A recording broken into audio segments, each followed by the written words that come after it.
एक दिन एक खूबसूरत और हरे भरे जंगल में एक नन्ही सी सफेद भेड़ नदी के किनारे खड़ी पानी पी रही थी। नदी का पानी साफ, ठंडा और मीठा था। इर्द गिर्द परिंदे चहचहा रहे थे और हवा बड़ी नरम चल रही थी। नन्ही भेड़ बहुत खुशी से पानी पी रही थी कि अचानक एक झाड़ी के पीछे से एक काला भूरा भेड़िया निकला। उसकी आंखें चमक रही थी और चालाकी से मुस्कुरा रहा था। भेड़िया आहिस्ता आहिस्ता नन्ही भेड़ के करीब आया और गर्राते हुए बोला। अरे नन्ही भेड़, तुम पानी गंदा कर रही हो, मैं कैसे पीऊं? नन्ही भेड़ ने हैरत से सर उठाया और कहा, लेकिन जनाब, मैं तो नदी के नीचे खड़ी हूँ, आप ऊपर हैं। पानी तो नीचे की तरफ बहता है, ऊपर थोड़ी जाता है।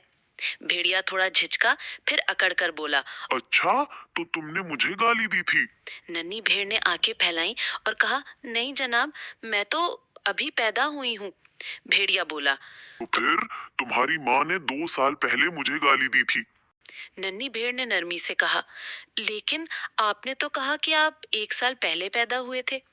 ये सुनकर भेड़िया थोड़ा उलझ गया, फिर जोर से गराया, बस बहुत बातें कर ली तुमने, अब मैं तुम्हें खा जाऊंगा। और वो झपट कर नन्ही भेड़ की तरफ लपका।